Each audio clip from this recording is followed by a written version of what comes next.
Good morning friends, எல்லாருக்கும் வணக்கம். இங்கே ஒரு 2 டேஸாகவே நமக்கு இந்த பாரதி ராஜா ஐயா அவர்கள், இமயம் இயக்குனர் அவர்கள் அந்த இறந்தது தான். அந்த கிராமத்து சாயல் நாங்கள் 16 வயதினில் எல்லாம் பார்த்துருக்கோம்.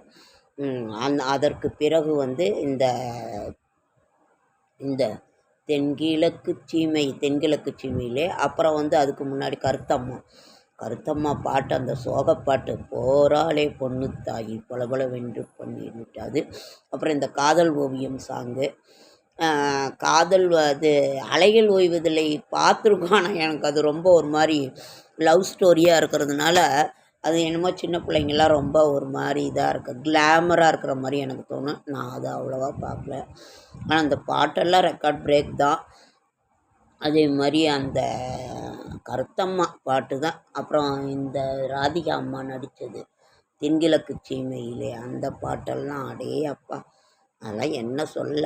அவ்வளோ ஒரு ராதிகா அம்மாவும் விஜயகுமார் சார்லாம் அப்படியே அழுது பூத்து அவங்களோட அந்த அண்ணன் தம்பி பாசம் விட்டு கொடுக்கறது ஒரு கிராமத்தினோட இதில் அவ்வளோ ஒரு அருமையாக இருக்கும் கருத்தம்மா சாங்கு. அப்புறம் இது அவ்வளோ ஒரு இதாக இருக்கும். எங்களை போல் ஒரு ஏழை பெண்களுக்கும் கிராமத்து பெண்களுக்கும் அவர் இன்னும் ஒரு 4 படைப்புகளை கொடுத்துருந்தா நல்லாயிருக்கும். ஒரு இயற்கையான எங்களுக்கெல்லாம் அதெல்லாம் ரொம்ப பிடிக்கும். கருத்தம்மா சாங்ஸ்லாம் அவ்வளோ ஒரு சோகமான ஒரு சாங்ஸு.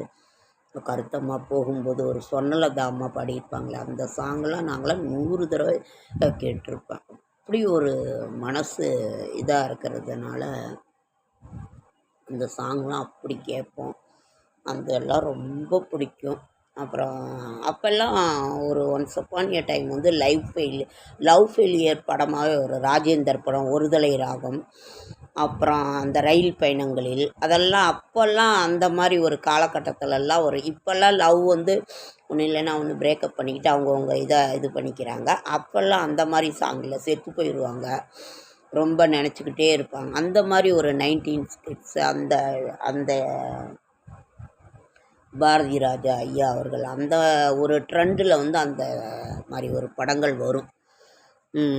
இந்த மாதிரி ஒரு இதெல்லாம் அந்த கருத்தம்மா சாங்ஸ் எல்லாம் அப்படியே அப்பா சொர்ணலதா அவர்கள் அந்த பாட்டு காதல் ஓவியம் பாட்டு அப்போல்லாம் ரொம்ப ஃபேமஸ்ஸு. நம் அதே மாதிரி 16 வயதினிலே எல்லா சாங்ஸுமே ரொம்ப இது.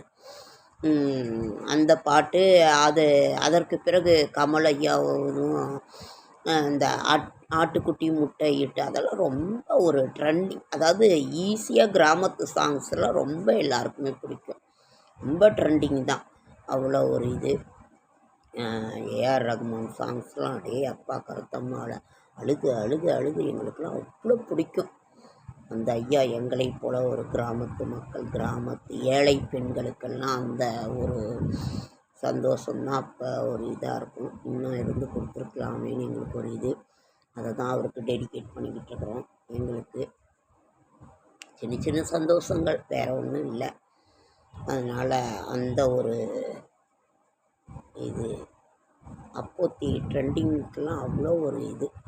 என் இனிய தமிழ் மக்களே, பாசத்துக்குரிய பாரதி ராஜா அவர்கள், நான் அதை ஆரம்பிக்கும் போதே தியேட்டர்லலாம் அப்போ இருக்கும்.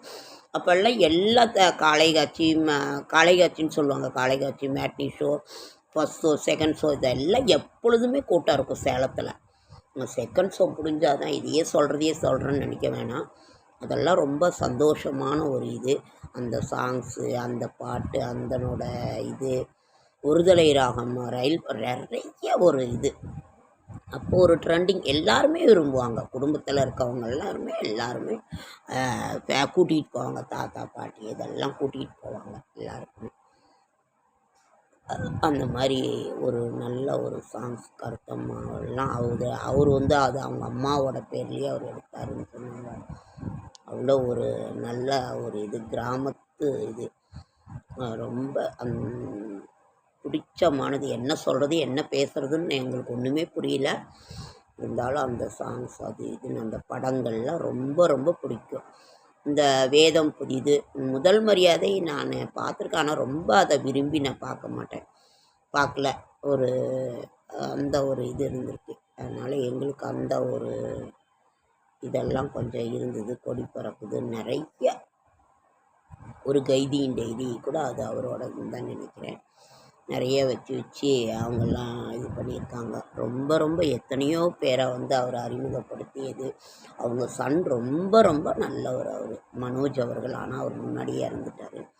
அவர் எனக்கெல்லாம் அவரை ரொம்ப பிடிக்கும். அவர் ஒரு பாட்டு, ஒரு படத்தில் எல்லாம் நடித்து ரொம்ப நல்ல ஒரு இதில் இருந்தார். அப்போ எல்லாம் இப்போ தான் விரும்பி போக மாட்டேங்கிறோம் தியேட்டருக்கு. ஏன்னா காசு ரொம்ப செலவாது. எனக்கு அந்த மியூசிக்லாம் பிடிக்கும். 3 மணி நேரம் அங்கே போய் உட்காரவும் முடியல. சும்மா அந்த பழைய பாட்டை போட்டு சோக பாட்டை போட்டுக்கிட்டு சும்மா அழுதுட்டு ஒரு இதாக இருக்கும். அதனால் கருத்தம்மா சாங்ஸு எங்களுக்காக இன்னும் ஒரு 2 படைப்புகள் அவர் கொடுத்துருக்கலாம். இதுதான் நினைவாக இருக்குது. இதுதான் ஒரு இதுவாக இருக்குது. சரி, நம்ம இனிமேல் என்ன, அவரும் நல்லா நிறைவாக வாழ்ந்துட்டார். 84 வயசு வரைக்கும் நிறைவாக வாழ்ந்துட்டார்.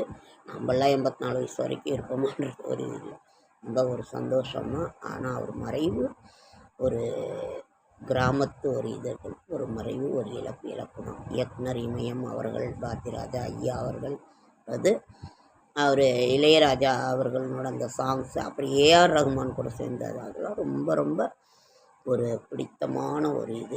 எல்லாருக்கும் பிடித்தமான ஒரு இது தான். நாங்கள்லாம் ஏழை மக்களுக்கு தகுந்த மாதிரி இருப்பார். ஓகேங்க ஃப்ரெண்ட்ஸ், உங்களை ரொம்ப போர் அடிக்க விரும்பலை. அவரை ரொம்ப பிடிக்கும். அவருக்கு அஞ்சலி செலுத்தணும் அப்படிங்கிறது தான். அதனால் உங்களுக்கும் பிடிக்கும்னு நினைக்கிறேன். ஓகேங்க ஃப்ரெண்ட்ஸ், நன்றி. மனசு தான் கஷ்டமாக இருக்குது. என்ன பண்ணுறது, நம்ம எதுவும் நமக்கு கிடைக்காது நம்மளோட இது. ஓகே ஃப்ரெண்ட்ஸ், நன்றி.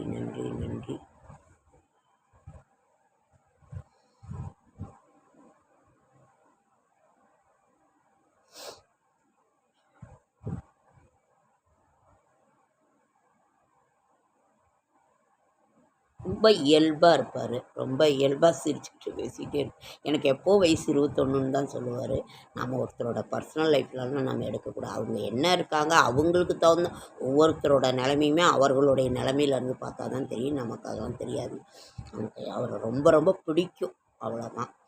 அந்த கிராமத்து சாயல் படங்கள்லாம் கொடுத்ததுனால ரொம்ப பிடிக்கும். அதை நமது தமிழ் மக்களை நேசித்த அவர் ஒரு இயக்குனர். என் இனிய தமிழ் மக்களை எனக்கு ரொம்ப பிடிக்கும். அவரை பற்றி இன்னும் பேசிக்கிட்டே போகலாம். அவரோட பேட்டியெல்லாம் நிறைய இது பண்ணியிருக்கிறோம். சரி, ஓகேங்க ஃப்ரெண்ட்ஸ், நன்றி.